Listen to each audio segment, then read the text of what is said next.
I never believed in fate until the night a duke crossed a crowded ballroom to choose me, the woman in the paper mask. And when he saw my face, his eyes filled not with surprise, but with the ghost of a love I thought he had buried years ago. The evening had begun with rain. I remember this because I stood at the window of my small chamber in Van's house. Watching the droplets slide down the glass like tears, the sky was weeping on my behalf. The candle on my dressing table flickered in the draught that crept through the warped window frame, casting dancing shadows across the faded wallpaper that had once been the pride of my mother's decorating efforts. Now it peeled at the corners, revealing the bare plaster beneath, a testament to years of neglect born not of carelessness, but of necessity. The gown I wore had been my mother's, altered twice now to fit the changing fashions. Its once vibrant blue faded to something softer, something that spoke of better days long since past. I ran my fingers over the delicate embroidery at the bodice, remembering how my mother had worn this very dress to her own presentation at court, how she had danced in it with my father under crystal chandeliers in ballrooms that now seemed like palaces from a dream. The silk still held a whisper of its former glory, catching the candlelight in ways that almost made me forget its age. Almost. My lady's maid, the only one we could still afford, had done her best with my hair, weaving it into an elegant arrangement that she promised would rival any duchess. She had worked for nearly an hour, her gentle hands coaxing my dark curls into an elaborate style that incorporated the few hairpins we still possessed, those without gemstones having been the only ones spared from the creditor's inventory. I had watched her work in the mirror, seeing the concentration on her weathered face, the love she still bore for a family that could barely pay her wages. Agnes had been with us since before my birth, and her loyalty remained steadfast even when logic suggested she seek employment elsewhere. When I had tried to release her from service, to give her the freedom to find a position that would actually compensate her fairly, she had refused with tears in her eyes. "Where would I go?" she had asked. "You are my family, Lady Helena. Money cannot buy the kind of bonds we share." But we both knew the truth that hung between us like the scent of dying roses. I was attending the grand masquerade at Ashworth Manor not as a hopeful debutante, but as a relic of a family whose fortune had crumbled like autumn leaves beneath careless feet. My father, the Earl of Whitmore, had died 3 winters past, leaving behind debts that swallowed our estate whole. The creditors had taken everything of value. The paintings that once lined our gallery now hung in the homes of merchants and bankers. The horses my father had bred with such pride had been sold to pay for his funeral, and my mother, gentle creature that she was, had retreated into a world of silence and needlework, unable to face the reality of our disgrace.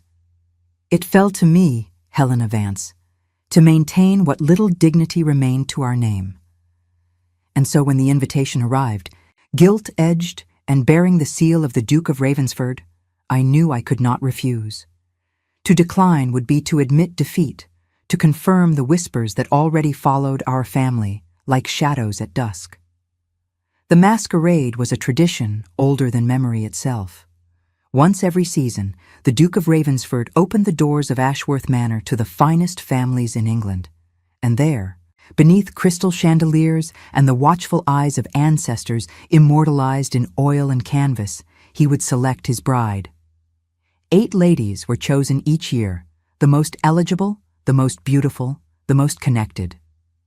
That I had been included was less a compliment than a courtesy, a nod to what my family had once been rather than what we had become.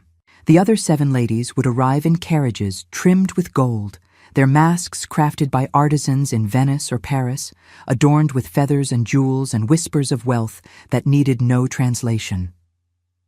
And I would arrive in our one remaining carriage, its wheels groaning with age, wearing a mask I had fashioned myself from paper and paste, painted white with trembling hands in the candlelight of my chamber.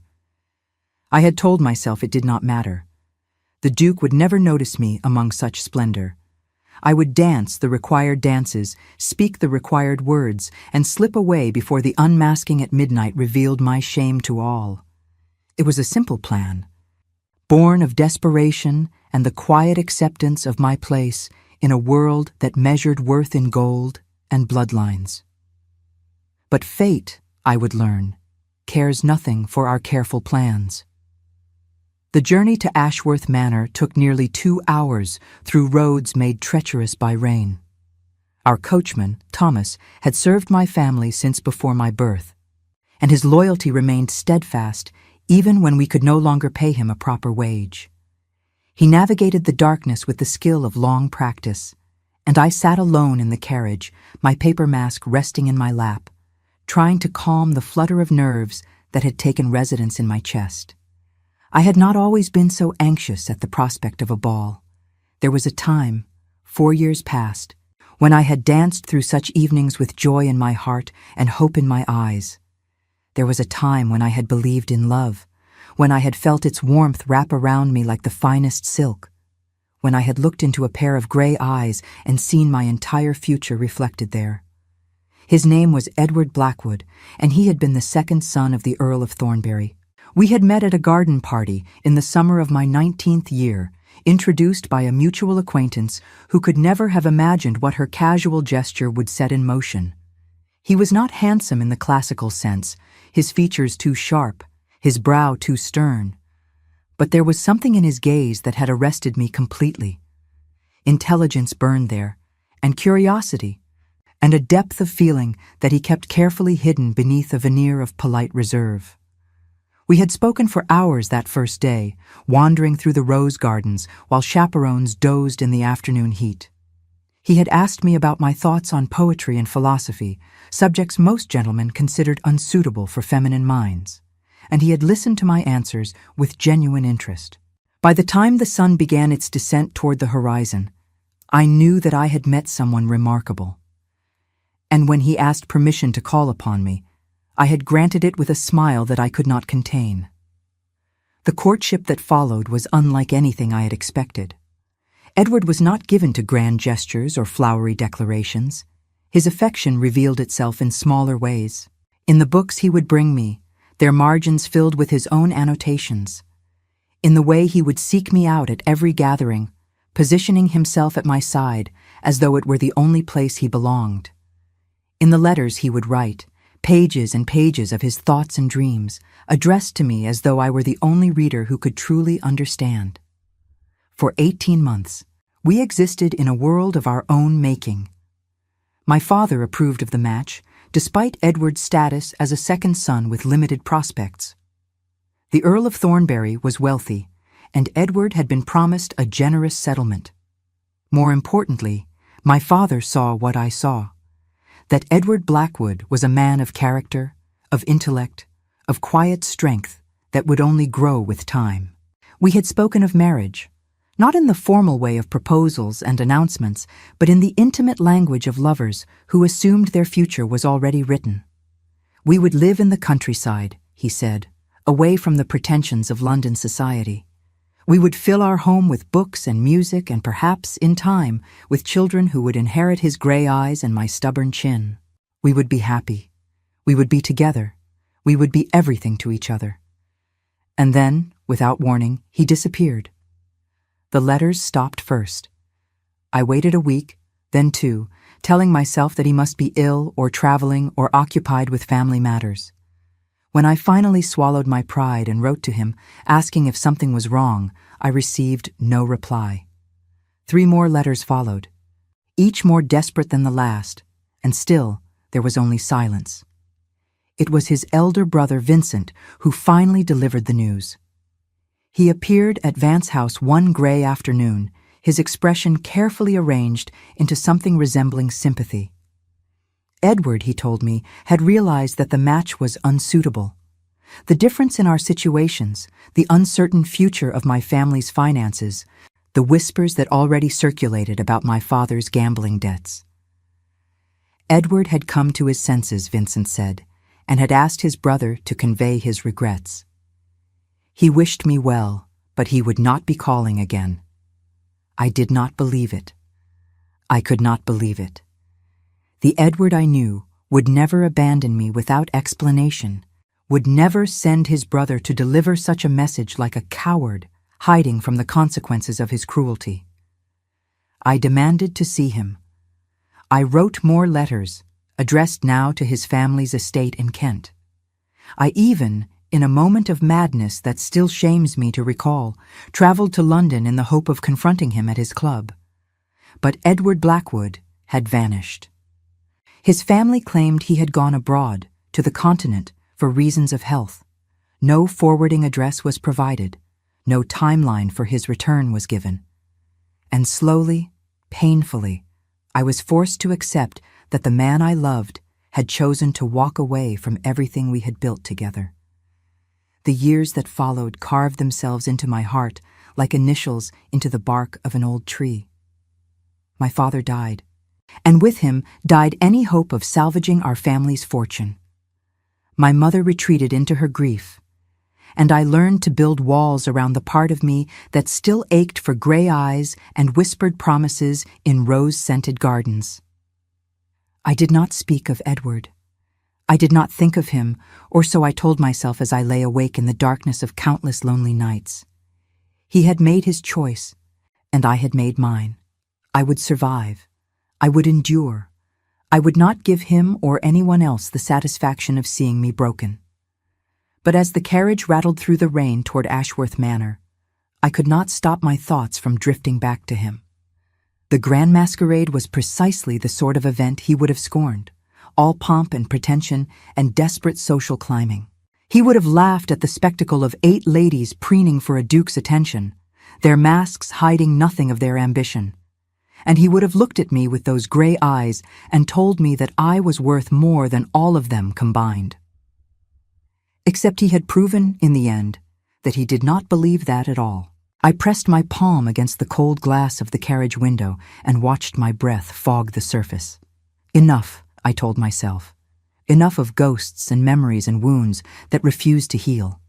Tonight, I would wear my paper mask and play my part, and then I would return to my quiet life of genteel poverty. The Duke of Ravensford would choose one of the 7 glittering ladies, and I would fade into the background where I belonged. The manor came into view through the rain, and I caught my breath despite myself.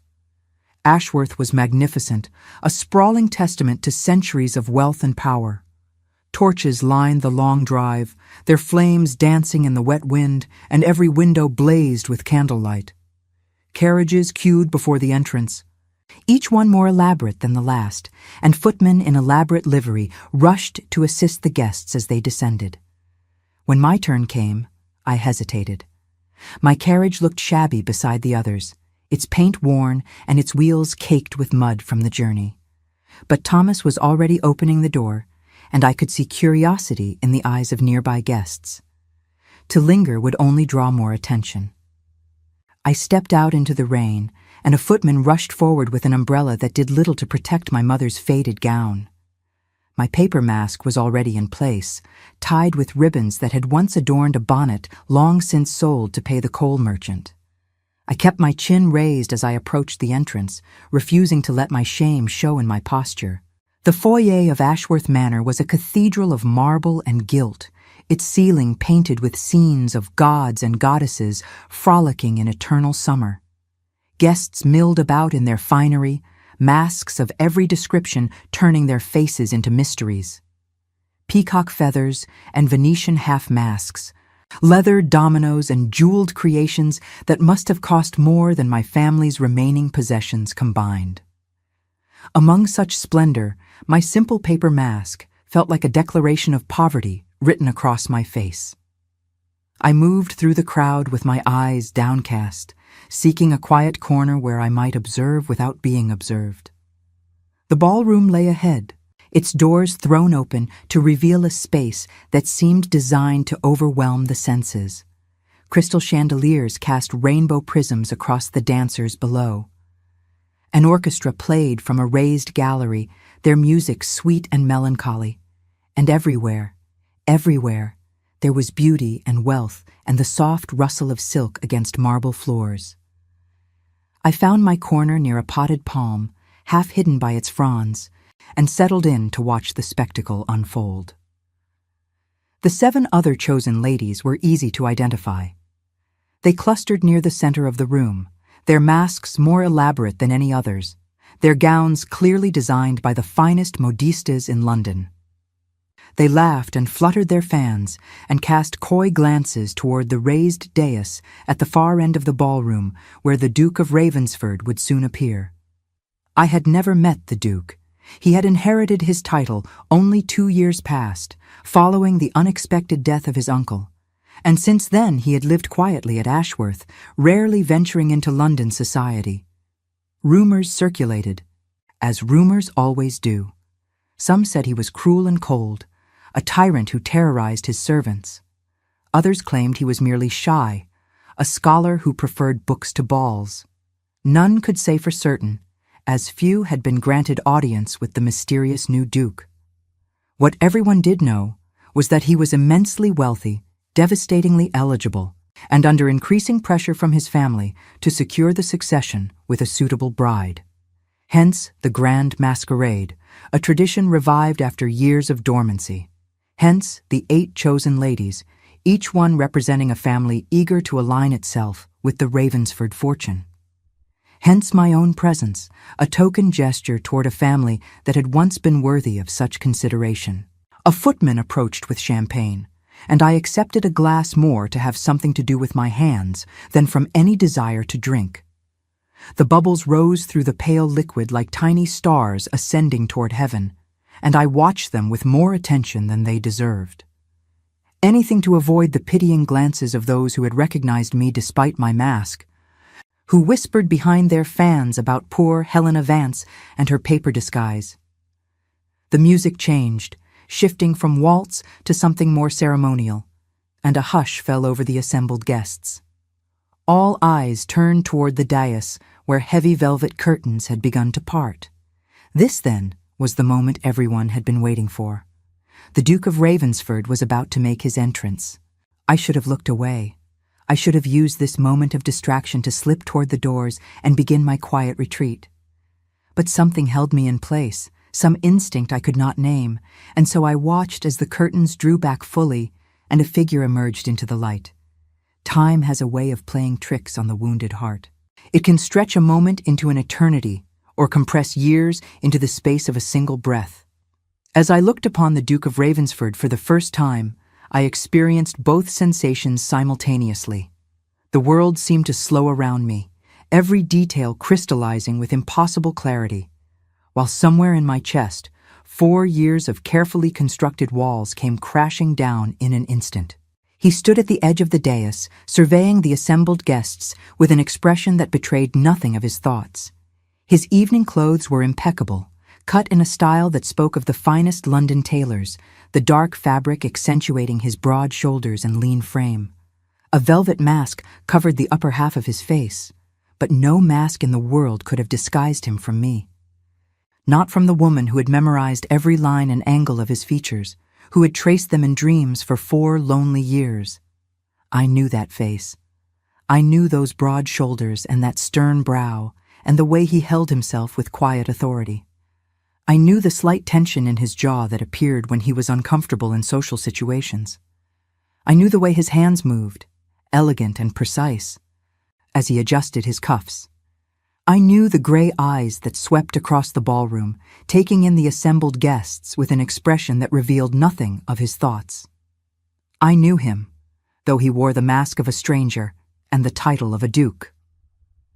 Edward Blackwood stood on that dais, resplendent in evening clothes that spoke of wealth beyond imagination, and I understood in a flash of terrible clarity that everything I had believed for 4 years was a lie. He had not been a second son with limited prospects.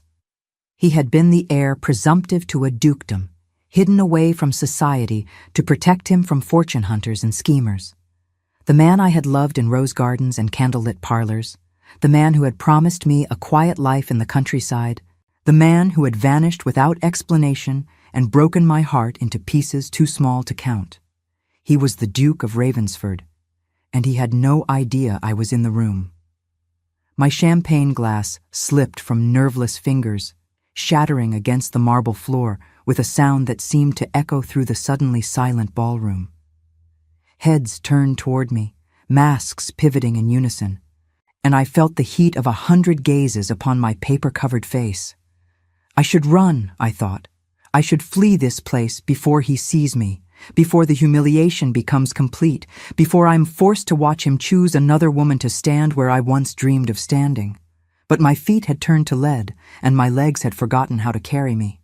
And all I could do was stand there among the glittering shards of broken crystal as footmen rushed to clean the mess and guests whispered behind their hands about the clumsy woman in the cheap mask. On the dais, the Duke had paused in his progress. His gray eyes, those eyes I had once believed could see straight into my soul, scanned the crowd near the fallen glass. But I was hidden in shadow, half concealed by my palm tree and the press of bodies eager to glimpse the commotion. And after a moment, he turned away and continued his descent to the ballroom floor. I did not wait to see more.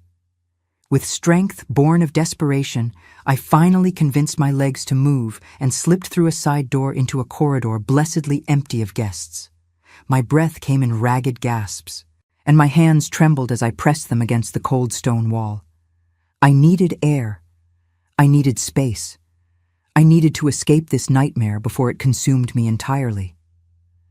The corridor led to a gallery lined with portraits, generations of Ravensford ancestors, gazing down with aristocratic disdain. I hurried past them, my slippers silent on the thick carpet, seeking any door that might lead to the gardens or the stables or anywhere that was not here. A servant appeared at the far end of the hall, but I ducked through an archway before he could see me, finding myself in a small music room dominated by a magnificent pianoforte. I closed the door behind me and leaned against it, pressing my masked face into my hands. This could not be happening.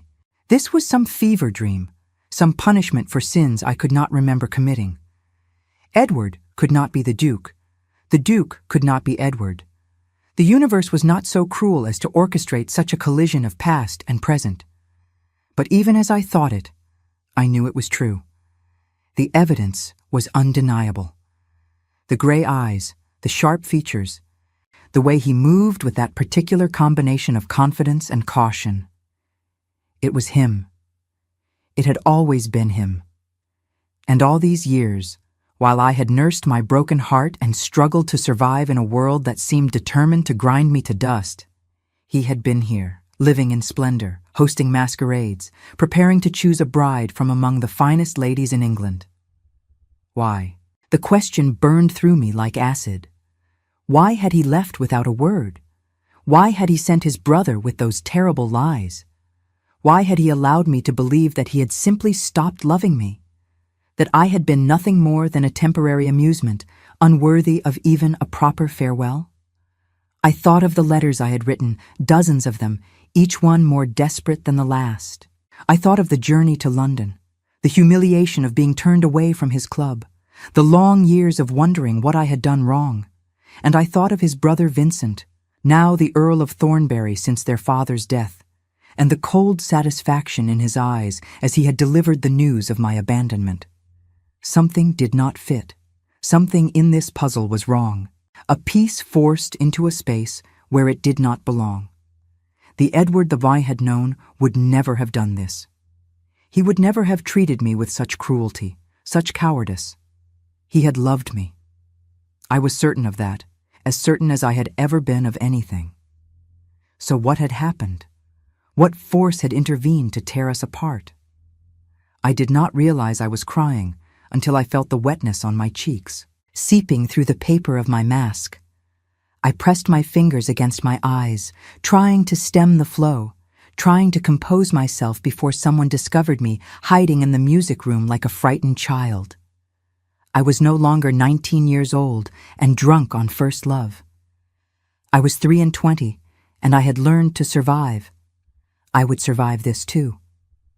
A sound reached my ears, the creak of a door opening somewhere nearby, and I stiffened.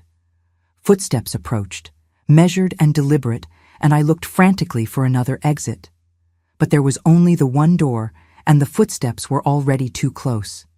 I stepped away from the entrance, putting the pianoforte between myself and whoever was about to discover me. Perhaps it was just a servant, I told myself.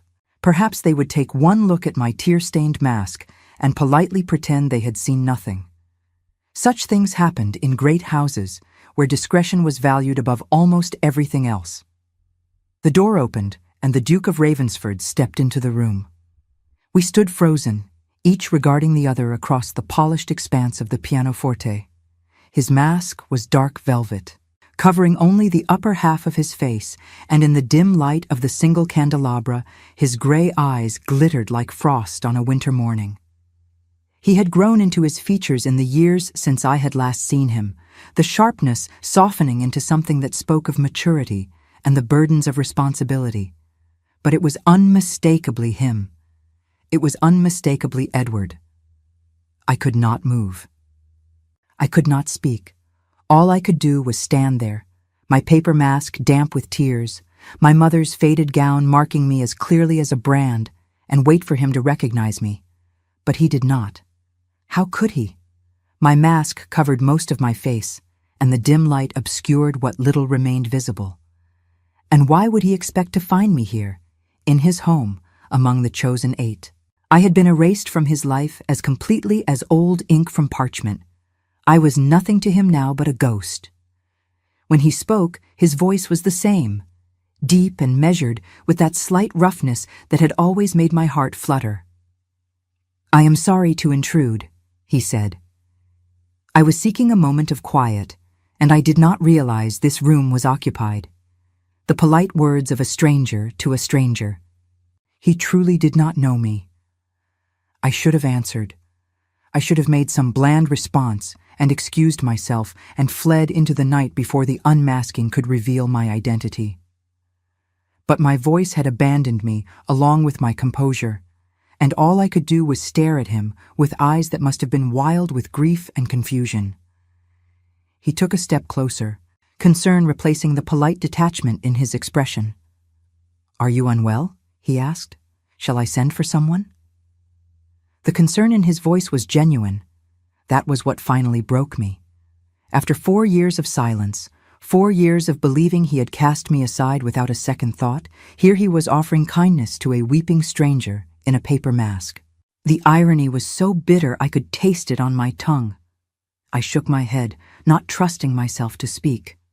One hand gripped the edge of the pianoforte, knuckles white with the effort of remaining upright. I needed him to leave. I needed him to walk away before I did something foolish, something irreversible, something like tearing off my mask and demanding answers to questions I had carried for 4 years. But he did not leave.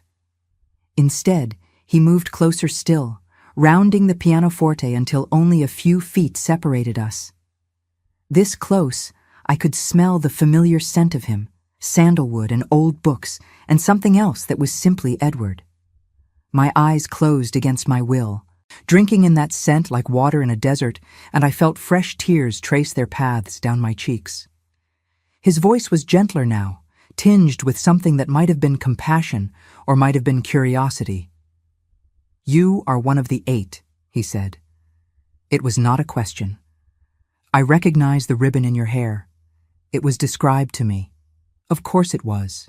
The hostess had collected such details in advance, the better to help the Duke identify his potential brides.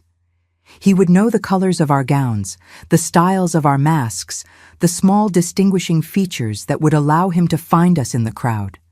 And I had been so focused on hiding that I had forgotten I was supposed to be found. I managed a nod, still not trusting my voice. He was silent for a long moment, studying me with those gray eyes that had once known my every thought before I could voice it.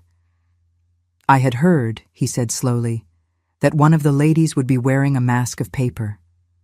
I confess I was curious to meet her. My heart, already battered beyond recognition, somehow found a way to beat faster. Curious, I repeated, and the word came out rough and broken, nothing like my usual voice. Why curious? "Because," he said, and something shifted in his expression, something I could not read. It takes courage to attend such an event, with nothing but paper to hide behind. Most would not dare. Or desperation, I whispered before I could stop myself. Perhaps she simply had no other choice. He tilted his head, considering this. Perhaps, he acknowledged. But I prefer to believe in courage. It is a rarer commodity and far more valuable. I did not know what to say to that. I did not know what to say to any of this.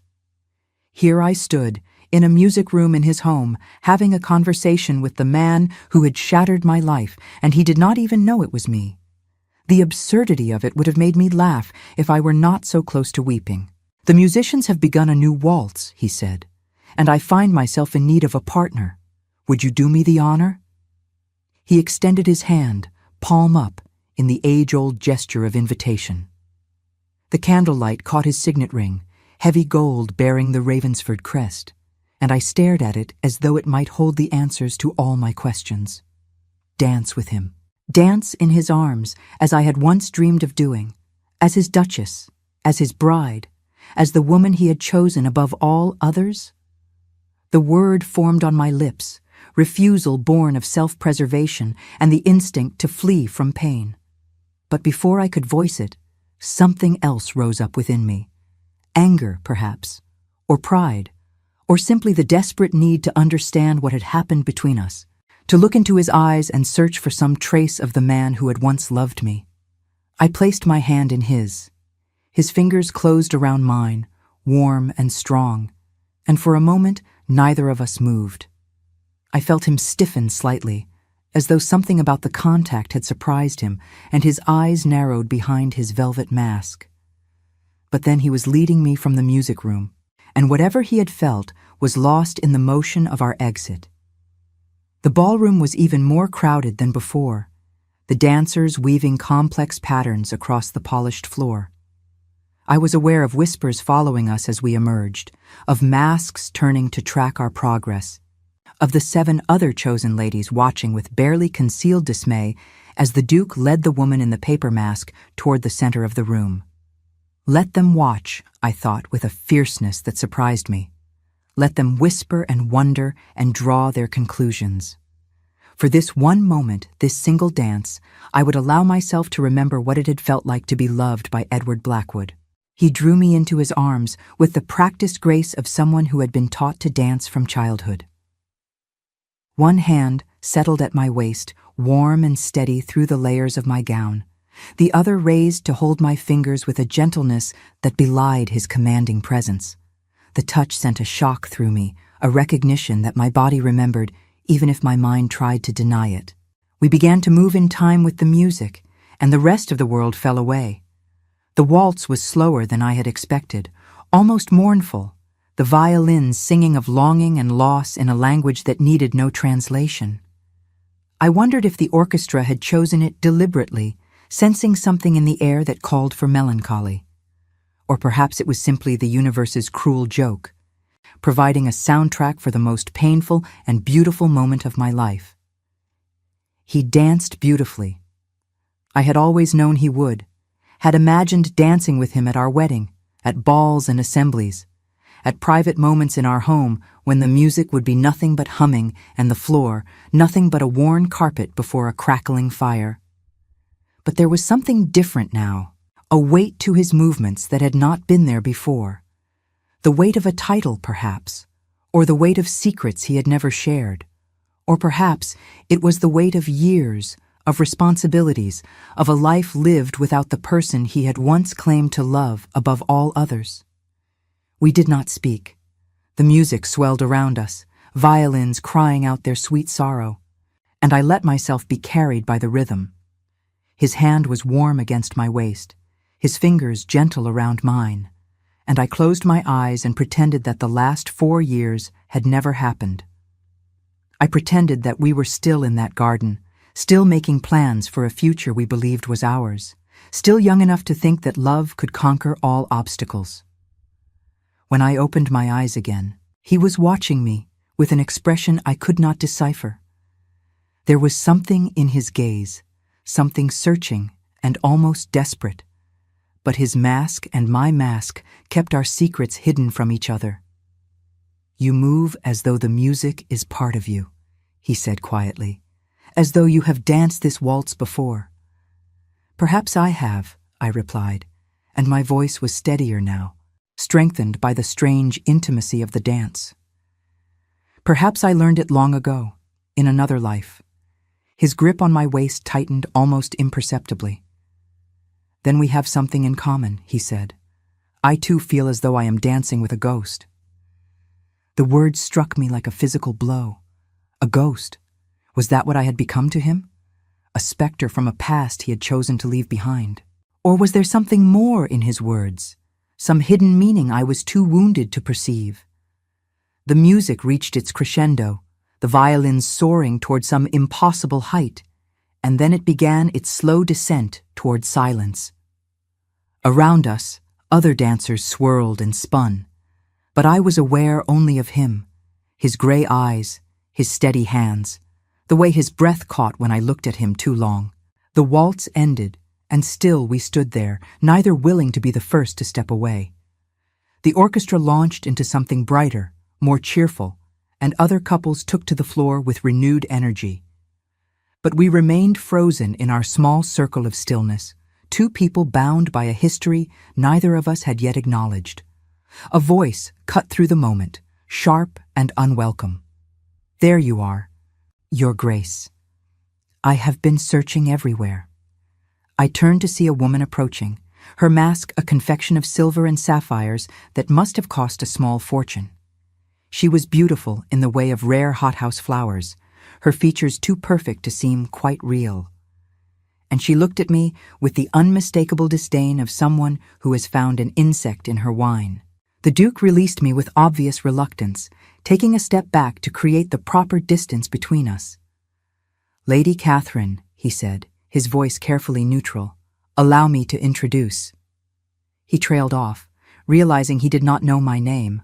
I had not given it, and he had not asked, and now we stood in this awkward moment with the silver-masked lady watching us with barely concealed suspicion. "Lady Helena Vance," I said, and I had the grim satisfaction of watching Lady Catherine's perfect features twist with recognition. "Daughter of the late Earl of Whitmore." Ah.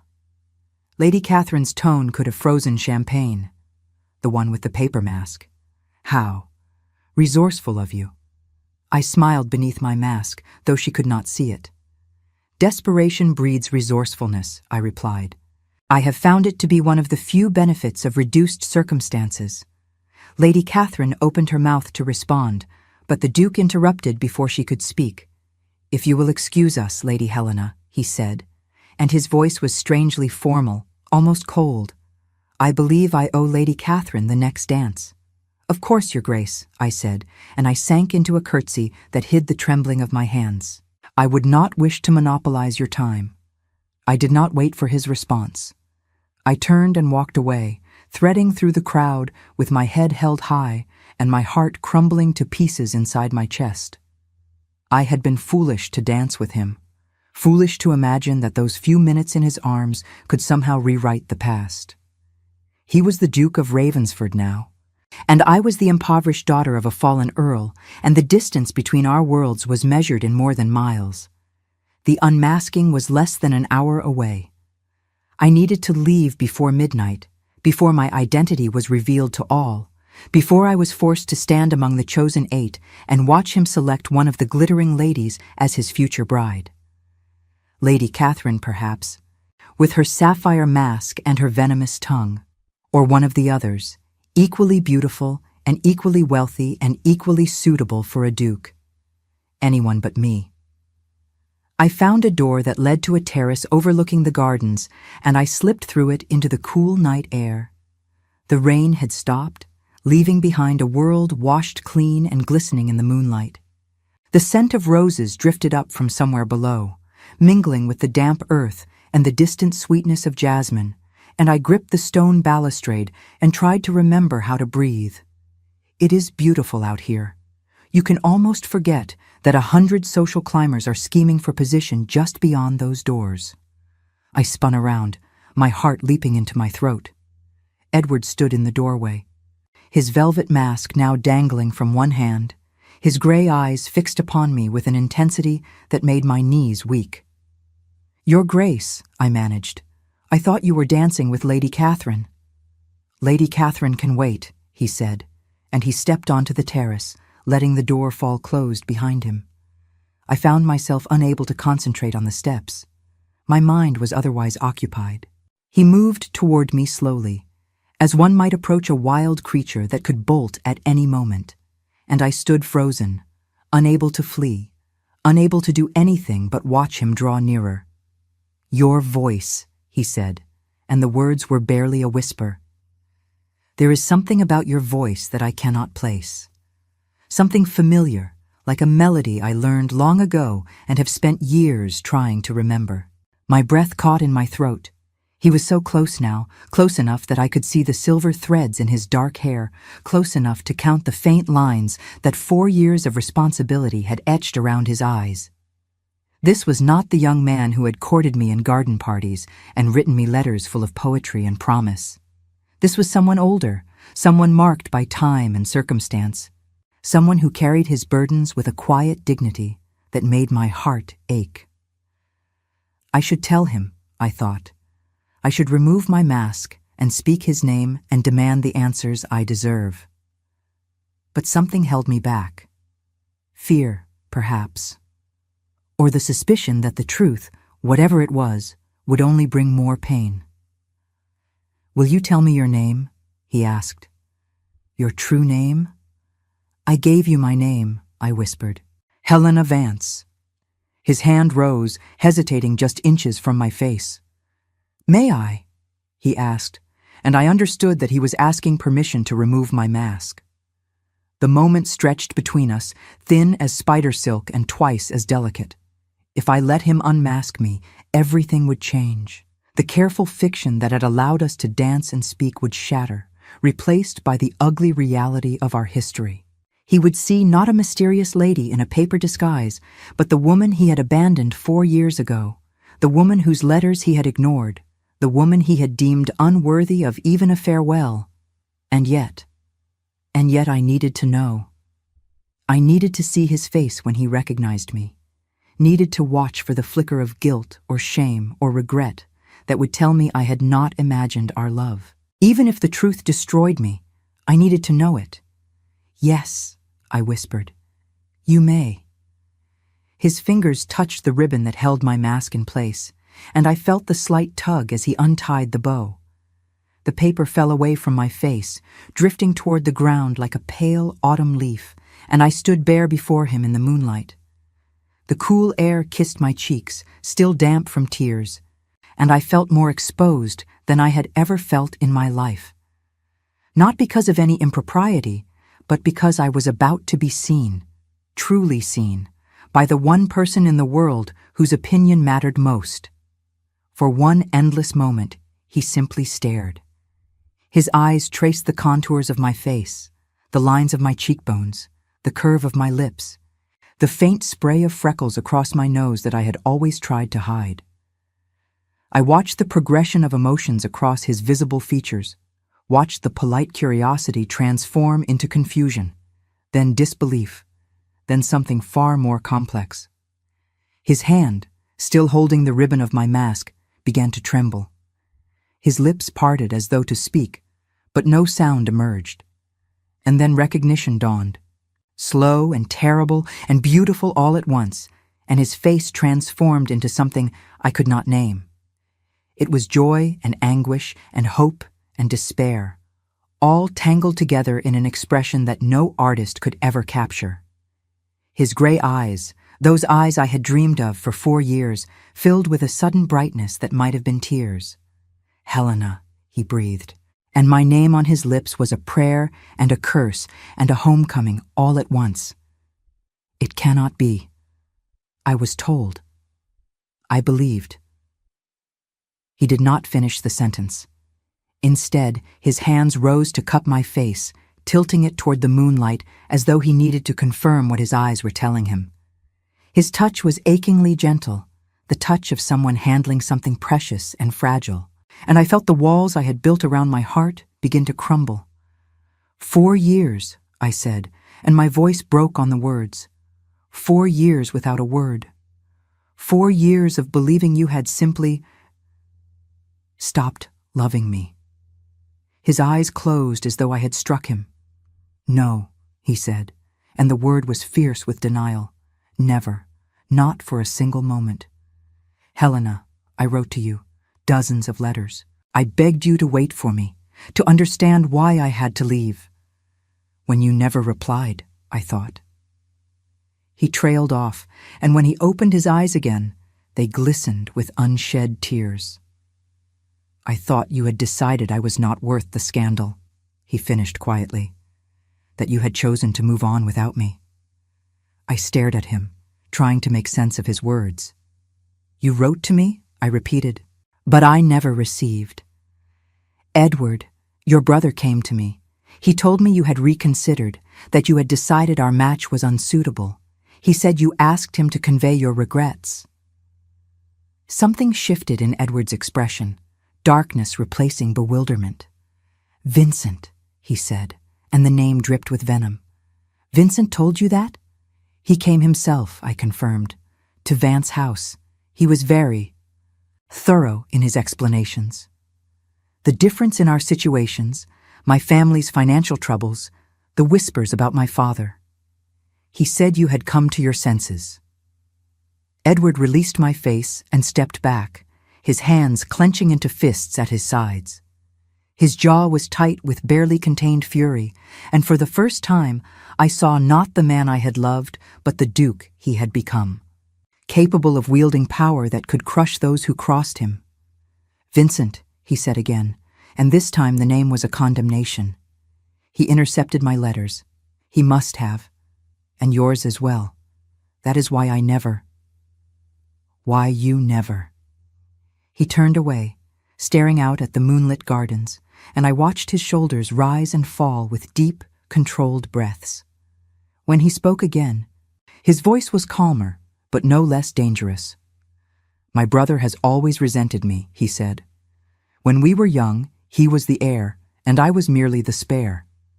Then my father's cousin, the Duke, took an interest in me, saw potential that Vincent lacked, and began to groom me as a possible successor. Vincent was furious. He had expected to inherit the Ravensford title if the Duke died without issue, as seemed likely. But instead, the Duke named me his heir and adopted me into the main branch of the family. I remembered suddenly how Edward had always been vague about his prospects, how he had spoken of a modest future in the countryside, of simple happiness away from society. Had he been hiding this? Had he known, even then, that he was destined for a dukedom? I never told you, he continued, as though reading my thoughts. The Duke had insisted on secrecy. There were those who would have taken advantage, and he wanted to assess my character without the distortion of sycophants and fortune hunters. I intended to tell you, Helena. Before I proposed, I intended to confess everything, but then you disappeared, I finished. He nodded, his back still toward me. My uncle the Duke fell gravely ill. I was summoned to Ashworth immediately to prepare for the succession. I wrote to you that very night, explaining everything. I told you about the title, about the inheritance, about why I had kept it secret. I begged you to understand and to wait for me. And then I wrote again and again and again, and you never answered. Because I never received them, I whispered. And when I wrote to you, my letters must have been intercepted as well. He turned to face me, and the raw pain in his eyes matched my own. Helena, I mourned you. When my uncle died and I became the Duke, my first thought was to send for you, to beg you to come to me despite your silence. But Vincent convinced me that you had made your feelings clear, that you wanted nothing to do with a man who had lied to you about his circumstances. I shook my head, unable to fully comprehend the magnitude of what had been stolen from us. 4 years, I said. We lost 4 years because of your brother's jealousy. He crossed the terrace in 3 long strides and gathered me into his arms, holding me against his chest with a desperation that matched my own. I could feel his heart beating beneath my cheek, feel the slight tremor in his hands as they pressed against my back, and I let myself be held for the first time in 4 years by the man I had never stopped loving. "I will make him pay," Edward murmured against my hair. "For every day we lost, for every tear you shed believing I had abandoned you, Vincent will answer. I swear it." I said nothing.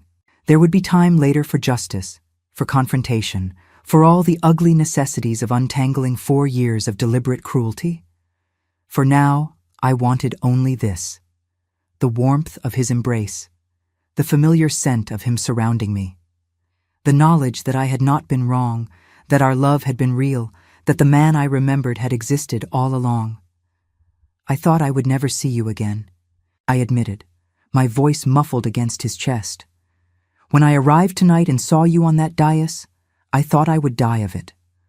All these years, believing you had cast me aside, and then to discover that you were the Duke all along." He pulled back just enough to look at me, his gray eyes fierce with emotion. "And yet you stayed," he said. "You danced with me." "I did not know it was you," I confessed. "Not at first. Not until the music room, when I saw your face. But you danced with me anyway. You let me lead you onto that floor and hold you in my arms." I smiled, though tears still traced their paths down my cheeks. "I told myself it would be just one dance," I said. "A single memory to carry with me through all the lonely years to come. I thought that if I could not have you, at least I could have this." He made a sound that was half laugh, half sob, and pressed his forehead against mine. "You impossible, infuriating, magnificent woman," he whispered. "Do you have any idea what I felt when you walked away? When I saw you disappear into the crowd and thought I might never find you again?" "Probably something like what I felt," I replied, "when your brother told me you had decided I was not worth keeping." His arms tightened around me. "Never again," he said. "I will never let anyone take you from me again. Not Vincent, not society, not the entire combined forces of the British aristocracy. You are mine, Helena Vance, and I am yours, and nothing in this world will change that." The words wrapped around my heart like a balm, soothing wounds I had thought beyond healing. But even as I basked in their warmth, a small voice in the back of my mind reminded me of all the obstacles that still lay between us: my family's disgrace, my lack of fortune, the 7 glittering ladies inside who expected the Duke to choose one of them. "Edward," I began, but he silenced me with a shake of his head. "I know what you are thinking," he said. "I know all the reasons why this should be impossible. But I have spent 4 years as a duke, Helena. 4 years learning to bend the world to my will. And I tell you now that nothing will prevent me from making you my wife." The word hung in the air between us, shimmering with possibility.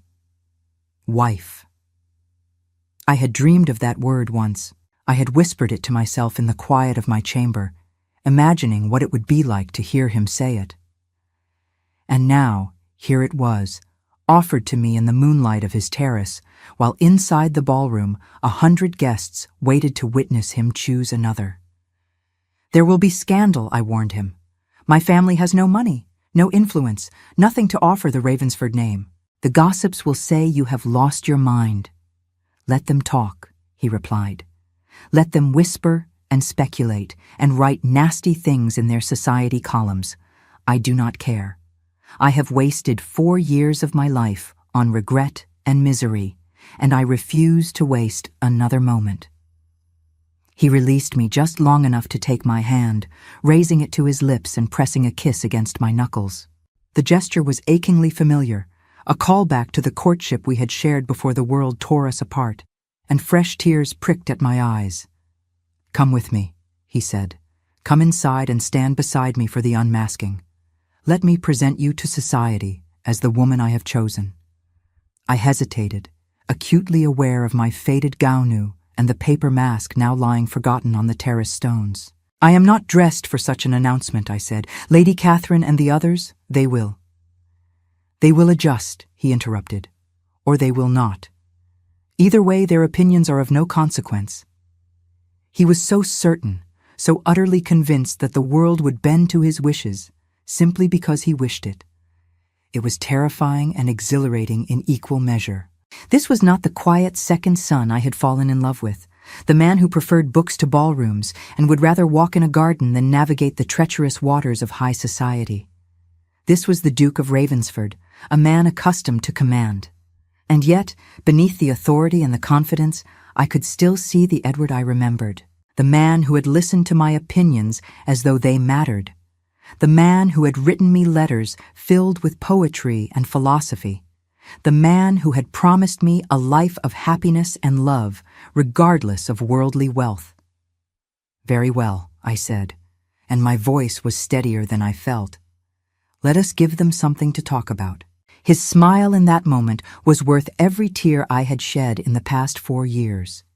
He offered me his arm, and I took it, and together we walked back through the doors and into the glittering chaos of the ballroom. The crowd parted before us like the Red Sea before Moses, whispers rising in our wake like the hiss of wind through autumn leaves. I was aware of every eye upon us, of fans fluttering to hide moving lips, of the 7 chosen ladies watching from their cluster near the dais with expressions ranging from confusion to outrage. Lady Catherine stepped forward, her silver mask now pushed up atop her head, revealing a face pinched with displeasure. "Your Grace," she said, her voice carrying clearly across the suddenly silent ballroom, "the unmasking is to begin in moments. Surely you do not intend to make the announcement with that. Woman on your arm." Edward stopped walking, and when he turned to face Lady Catherine, there was ice in his eyes. "That woman," he said quietly, "is Lady Helena Vance, daughter of the late Earl of Whitmore, and in a few moments she will be introduced to you all as my intended." The gasp that rippled through the crowd was almost theatrical in its intensity. Lady Catherine's face went white, then red, and her hands clenched into fists at her sides. "This is preposterous," she hissed. "She arrived in a paper mask. She is practically a pauper. The scandal—" "The scandal," Edward interrupted, "will belong to those who choose to make one. I suggest you consider your next words very carefully, Lady Catherine. You are speaking about the future Duchess of Ravensford." The silence that followed was absolute. I could hear the distant drip of candle wax, the faint rustle of silk as ladies shifted nervously, the rapid beating of my own heart. Lady Catherine's mouth opened and closed several times, but no sound emerged. Finally, with a look of pure venom directed at me, she turned and stalked away, her silver mask glinting like armor as she retreated. Edward watched her go, then turned to the rest of the assembled guests. The clock on the mantelpiece showed 5 minutes to midnight. In a few moments, the unmasking ritual would begin, and the Duke would be expected to name his choice. "Ladies and gentlemen," he said, his voice carrying to every corner of the vast room, "I believe tradition demands that I choose a bride from among the 8 ladies presented to me this evening. But I find that tradition, in this case, is somewhat inadequate to the circumstances." He turned to me, and in his eyes I saw everything. The love we had shared, the years we had lost, the future we would build together. "4 years ago," he continued, "I fell in love with a woman of extraordinary courage and intelligence. Through cruel deception, we were separated, each believing the other had chosen to end our connection.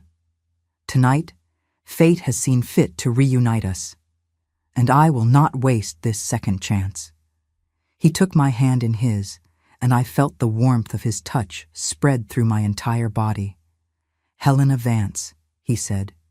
"Loud enough for all to hear, I should have asked you this question 4 years ago. I was a fool to wait, and the waiting nearly cost us everything. So let me ask it now, before all these witnesses, so that there can be no doubt or deception. I could not breathe. I could not think. I could only stare at him as he lowered himself to one knee on the polished marble floor, his gray eyes never leaving mine. "Will you marry me?" he asked. "Will you be my duchess, my partner, my love for all the years we have remaining? Will you let me spend the rest of my life making amends for the time we lost?" The word escaped my lips before I had fully formed the thought. "Yes," I whispered. Then, louder, so that even the furthest corner of the ballroom could hear, "Yes. 1,000 times, yes." The clock began to strike midnight as Edward rose to his feet and gathered me into his arms. Around us, the ballroom erupted in a chaos of applause and whispered speculation, but I was aware of none of it. I was aware only of his eyes, his smile, the way his arms felt as they held me close. We had been given a second chance. Against all odds, despite all the machinations of those who sought to keep us apart, we had found our way back to each other. And as the final stroke of midnight echoed through the hall, I knew that this time nothing would separate us. The days that followed were a whirlwind of activity that left me breathless and dizzy and happier than I had ever imagined possible. Edward moved quickly, as I was learning he always did when he wanted something. Within a week, my mother and I had been installed in a suite of rooms at Ashworth Manor, our shabby belongings transported from Vance House with a discretion that prevented the creditors from seizing what little remained. My mother, bless her gentle heart, had been confused at first. She had retreated so far into her world of grief and needlework that the sudden upheaval seemed to frighten her. But when I explained, when I told her about Edward and the letters and the second chance we had been given, she had wept with joy and embraced me with a strength I had not known she still possessed. The ton, predictably, was in an uproar. Stories about the Duke's shocking announcement spread through London like wildfire, each retelling more sensational than the last. Some claimed I had bewitched him with some sort of dark magic. Others suggested that I was secretly carrying his child, and he was merely doing the honorable thing. Still others insisted that the entire affair was a hoax, that the real Duke had been kidnapped and replaced with an impostor. I read these accounts in the gossip sheets that seemed to multiply daily, and I found, to my surprise, that I did not care. Let them talk. Let them speculate and scandalize and clutch their pearls in theatrical horror. Edward loved me. I loved him. And nothing the gossips could say would change that. The investigation into Vincent's treachery proceeded swiftly. Edward had engaged the services of a renowned barrister and a team of investigators who were tasked with uncovering the full extent of his brother's crimes. What they found was even worse than we had imagined. Vincent had been intercepting our correspondence for months before the final separation. He had read our letters, learned the depth of our feelings, and begun to plan his intervention. When the Duke fell ill and Edward was summoned to Ashworth, Vincent saw his opportunity. He had bribed servants, forged documents, and woven a web of lies so intricate that it had taken 4 years to unravel. The letters themselves were recovered from a locked chest in Vincent's London townhouse. Dozens of them, bound with ribbon and organized by date. Edward's desperate explanations about his true identity and the inheritance he had concealed. My equally desperate pleas for understanding and reassurance. Our mutual declarations of love, never delivered, moldering in the darkness while we both believed ourselves abandoned. I wept when Edward showed them to me. I wept for the young woman I had been, so full of hope and love, who had poured her heart onto those pages, never knowing they would never be read. I wept for Edward, who had waited in vain for responses that would never come. And I wept for all the days and months and years we had lost. Time that could never be recovered, no matter how bright our future might be. Edward held me while I cried, stroking my hair and murmuring words of comfort. When I had finally exhausted my tears, he kissed my forehead and made me a promise. "Vincent will face consequences," he said. "I will see to it that he never harms anyone again." He was true to his word. Within a fortnight, Vincent had been quietly but firmly removed from society. The details of his crimes were shared with the appropriate authorities and with a select group of influential families who ensured that no respectable household would receive him. His title as Earl of Thornbury remained, for titles cannot be stripped without an act of Parliament, but his reputation was destroyed beyond repair. I took no pleasure in Vincent's downfall. I had never been one to relish the suffering of others, even those who had caused me great harm. But I would be lying if I said I did not feel a certain grim satisfaction in knowing that justice had been served. He had stolen 4 years of happiness from us. It seemed only fitting that he should lose something in return. The wedding preparations began in earnest as spring turned to summer. Edward insisted on a grand ceremony, something that would announce to all of society that Helena Vance was now and forever the Duchess of Ravensford. I argued for something simpler, something more intimate, but he would not be swayed. "You have spent too long in the shadows," he told me one afternoon as we walked through the rose gardens that had become our favorite retreat. The roses were in full bloom, their fragrance heavy in the warm air, and bees hummed lazily from blossom to blossom as we strolled along the gravel paths. "It is time for you to step into the light." I wanted to protest that I did not need grand gestures, that his love was enough, that the approval of society meant nothing to me. The opinion of Lady Catherine and her ilk held no power over my happiness. I had learned in my years of poverty that the judgment of others was a prison only if you allowed yourself to be caged by it. But I saw the determination in his eyes and the joy it gave him to plan this celebration, and I found I could not refuse him. He had lost 4 years of being able to show the world his love for me. He had been forced to watch in silence while I suffered, believing myself abandoned, while society whispered about the foolish girl who had thought herself worthy of a second son's affections. Now he wanted to make a statement, to declare before all of England that I was his choice, his partner, his equal in every way. How could I deny him that? The gown was designed by the finest modiste in London, a confection of ivory silk and Valenciennes lace that made me feel like a princess in a fairy story. Madame Beaumont had taken my measurements herself, her experienced hands noting every curve and contour, her practiced eye already envisioning the masterpiece she would create. She had studied the architectural drawings of the Ashworth Chapel. She told me, the better to understand how the light would fall through the ancient windows, how the train should flow down the stone steps, how the veil should catch the air as I moved. It was, she declared with Gallic pride, to be her greatest work. A gown worthy of a love story that had conquered time itself. The ceremony would be held in the chapel at Ashworth, followed by a reception in the great hall that would host over 300 guests. It was, by any measure, the wedding of the season. I stood before the mirror on the morning of my wedding and barely recognized the woman who looked back at me.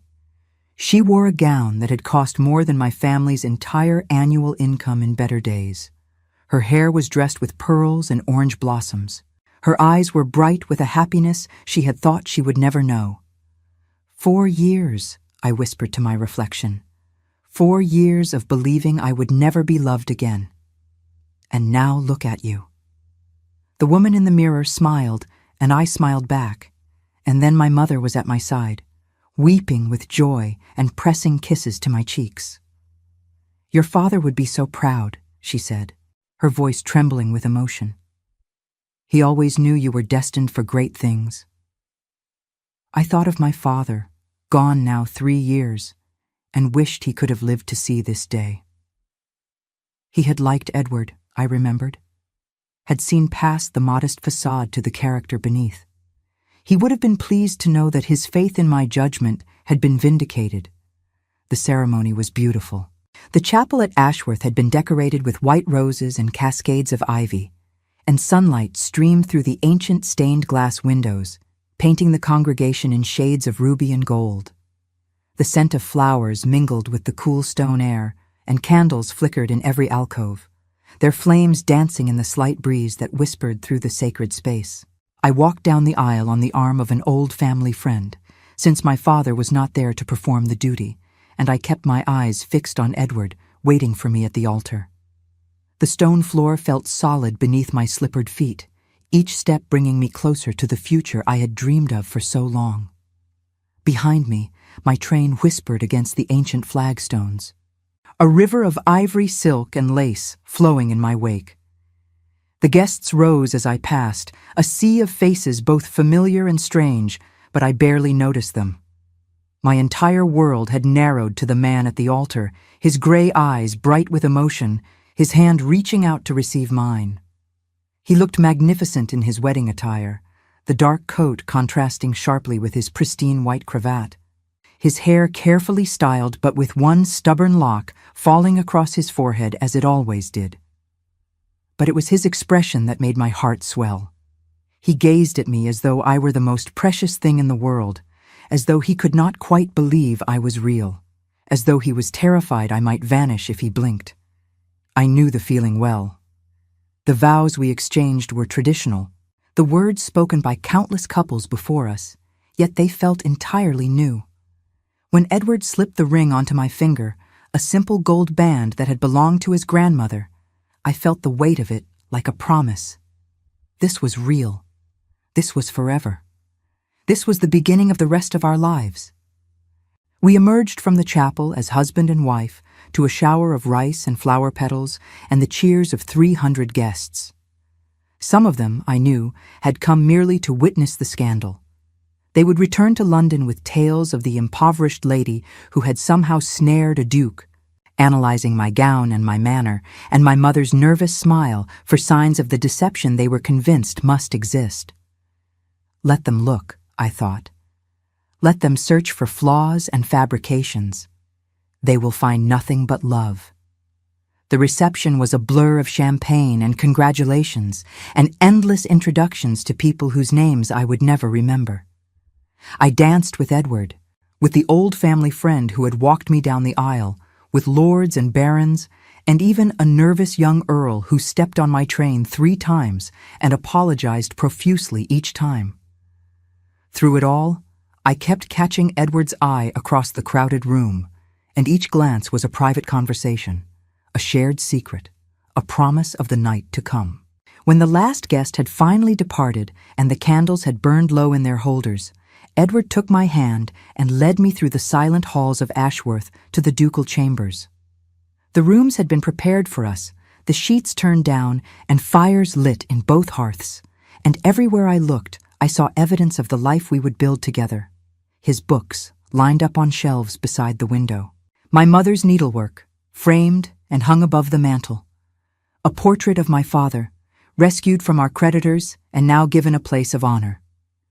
These were the details that made a house a home, and I stood in the middle of the room and felt tears prick at my eyes once more.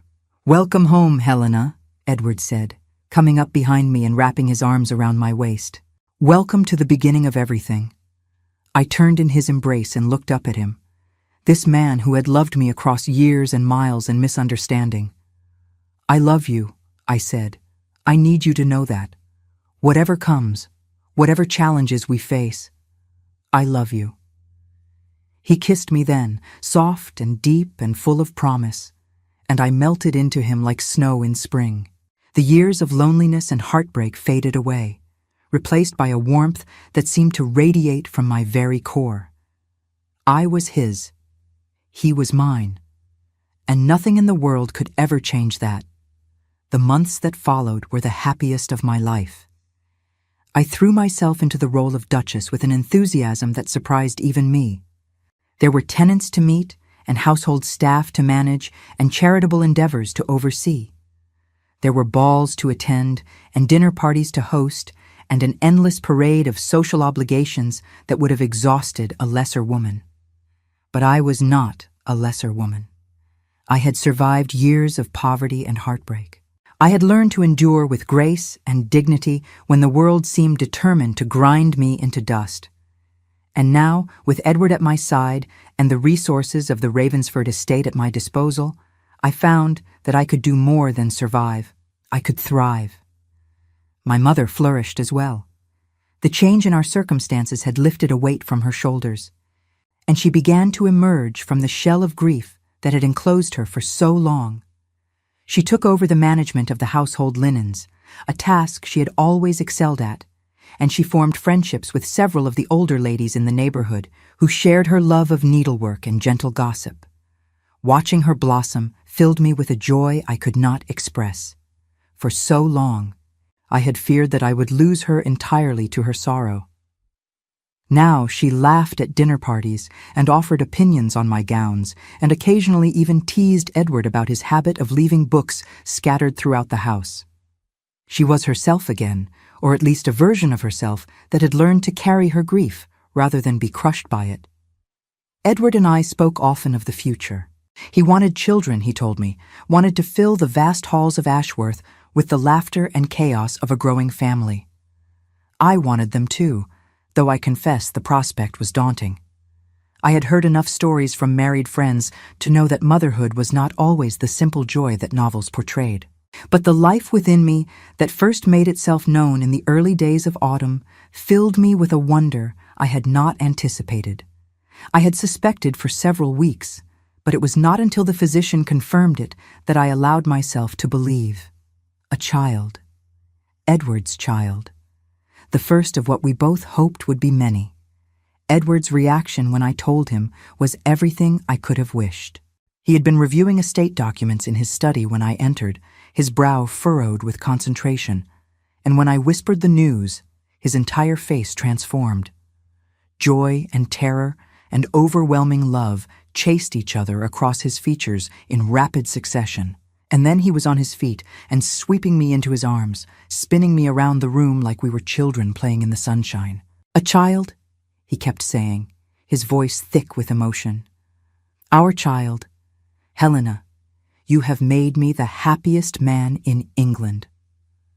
I laughed and cried and clung to him, and in that moment I felt the full weight of the miracle we had been given. We had been separated for 4 years, had believed ourselves lost to each other, had grieved for a future that seemed forever out of reach. And now here we were, married and in love, and expecting a child who would carry forward the legacy of both our families. The pregnancy progressed smoothly, though the winter months brought their share of discomfort. I grew large and ungainly, my feet swelled, and I developed an inexplicable craving for pickled herring that drove the kitchen staff to distraction. Edward treated me as though I were made of spun glass, hovering over me with an anxiety that would have been irritating if it were not so endearing. My mother proved invaluable during those months. She had borne 3 children herself, though only I had survived to adulthood, and she knew all the remedies and rituals that eased the burdens of expectant mothers. She rubbed my aching back with lavender oil and brought me warm milk with honey when I could not sleep, and sat with me through long afternoons when the baby's movements made it impossible to concentrate on anything else. We talked during those quiet hours, my mother and I, about things we had never discussed before. She told me about her courtship with my father, how he had wooed her with poetry and passion, how she had known from the first moment she saw him that he would be the love of her life. She told me about the early years of their marriage, the struggles and the joys, the way they had learned to weather storms together. And she told me, finally, about the children she had lost. The 2 brothers I had never known, taken by fever before I was born. Her voice broke as she spoke their names, and I held her hand and wept with her for lives cut short before they had truly begun. "It is the hardest thing a mother can face," she said, wiping her eyes with a handkerchief. "To love a child with every fiber of your being and then watch them slip away. I would not wish it on my worst enemy." I touched my swollen belly, feeling the child within shift and settle. "You will not have to watch me slip away," I promised her. "I am strong, and our child will be strong. We will both survive, and we will give you many years of joy." She smiled through her tears and kissed my forehead. "I know you will, my darling," she said.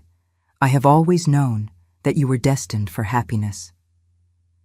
The child came in early spring, on a night when rain lashed against the windows and thunder rolled across the moors.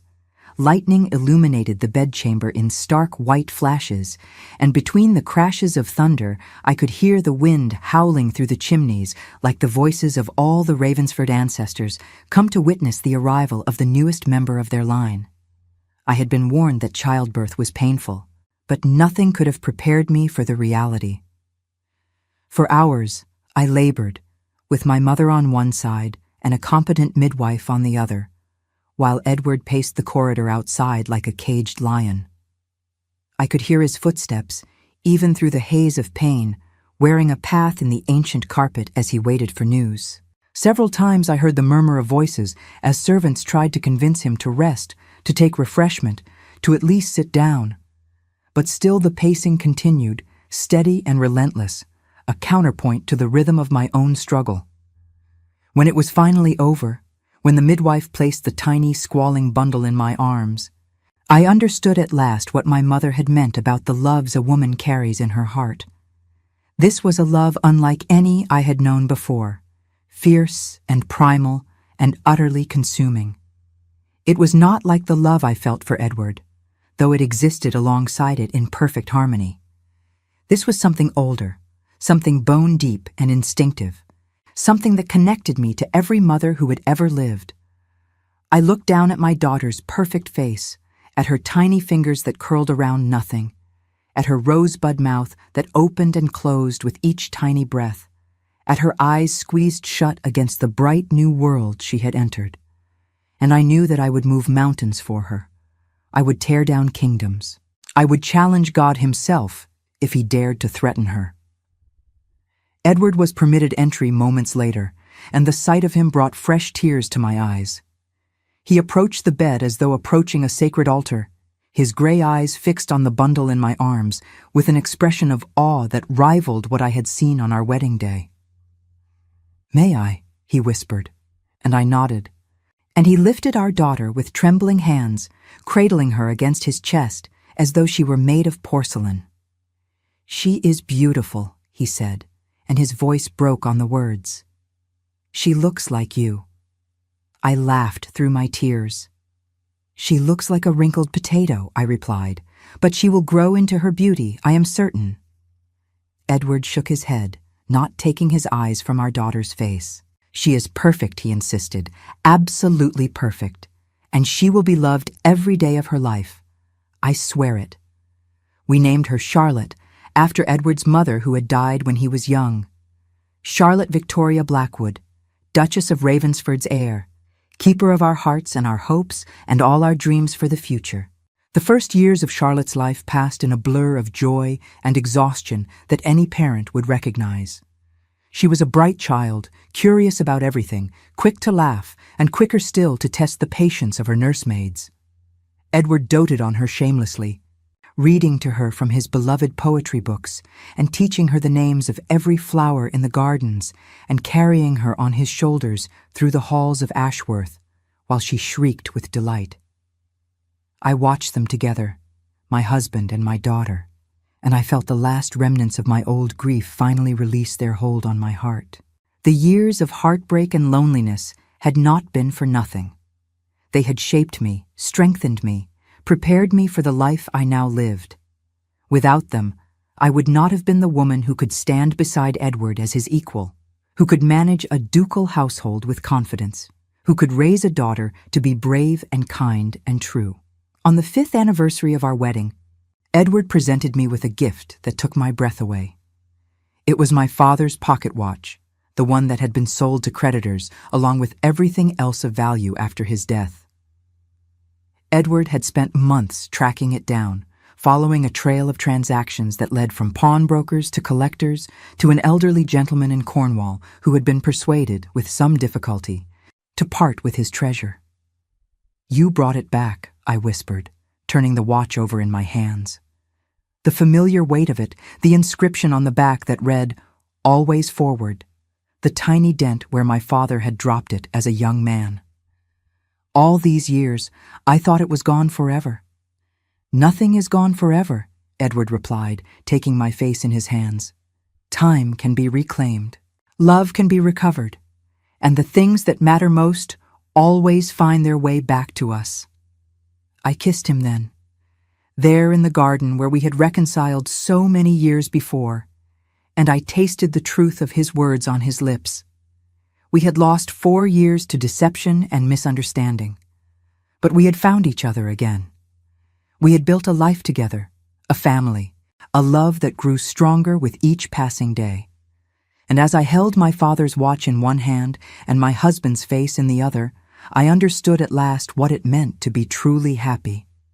The years continued to unfold like the petals of a rose, each one revealing new beauties and new challenges.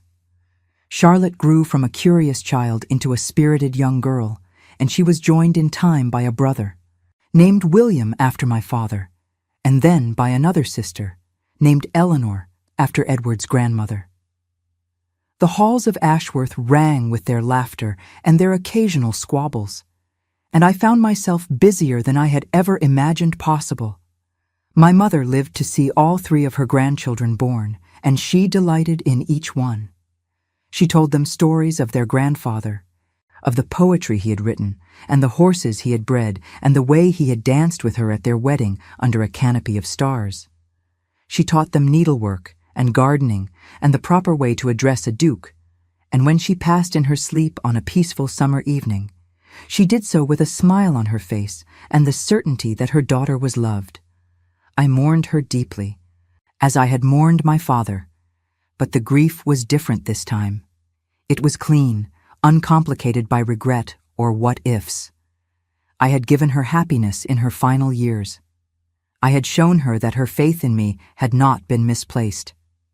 And I knew, as I laid her to rest beside my father in the family plot, that she would watch over us from wherever she had gone.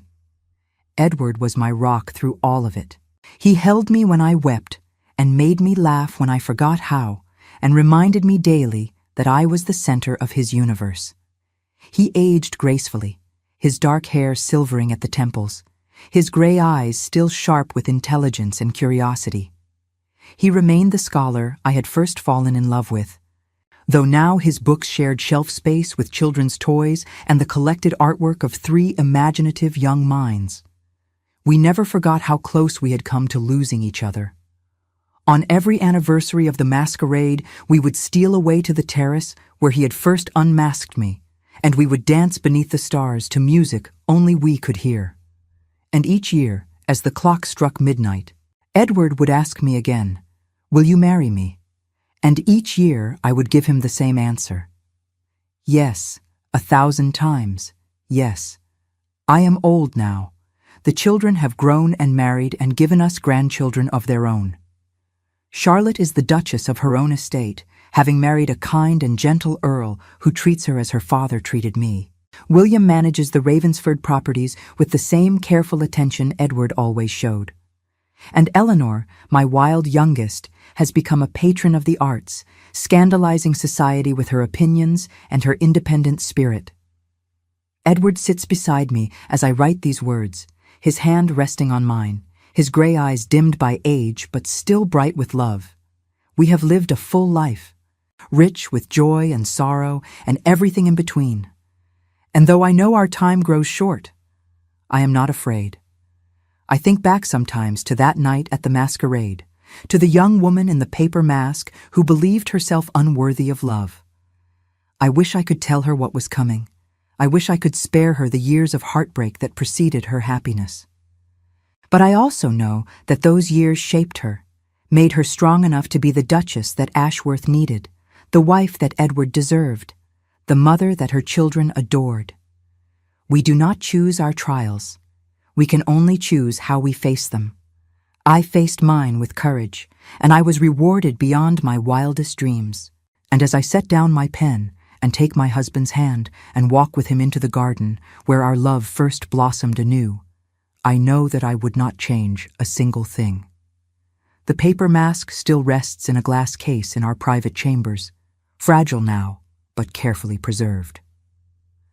Sometimes, when the house is quiet and the children are gone and it is just the 2 of us, I take it out and hold it in my hands. It reminds me of who I was. It reminds me of how far I have come, And it reminds me that the truest love is not found in silk and jewels and elaborate disguises, but in the courage to be seen as we truly are. Edward chose me that night, not because of what I wore or what I owned or what I could offer his estate. He chose me because he saw past the paper to the woman beneath. And in that recognition, in that moment of connection across a crowded ballroom, our entire future was written. If I could give one piece of advice to the young women who read these pages, it would be this: do not let the world define your worth.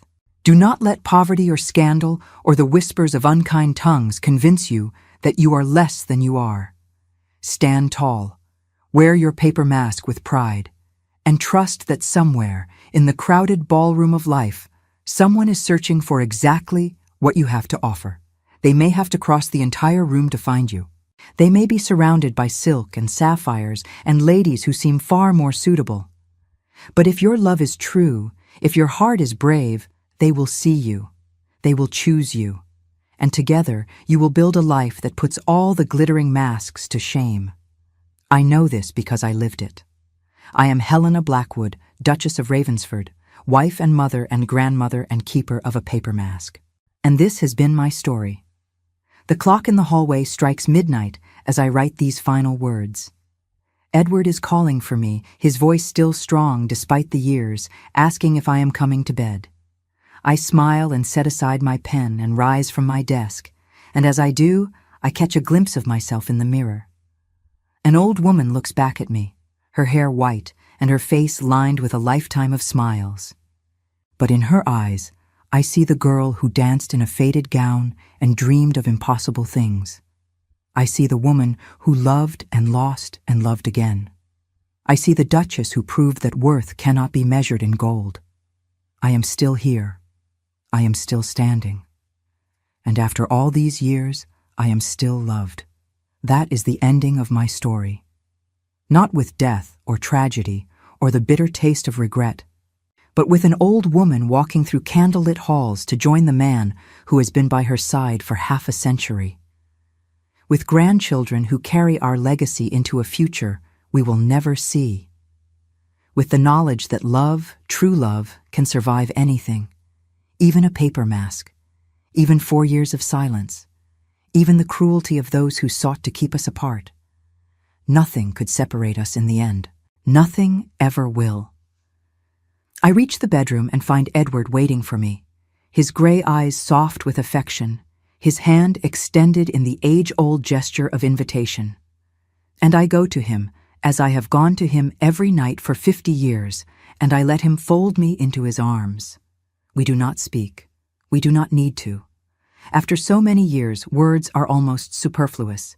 He knows what I am thinking, and I know what he is feeling, and together we stand in the darkness and count our blessings. There are many, so many.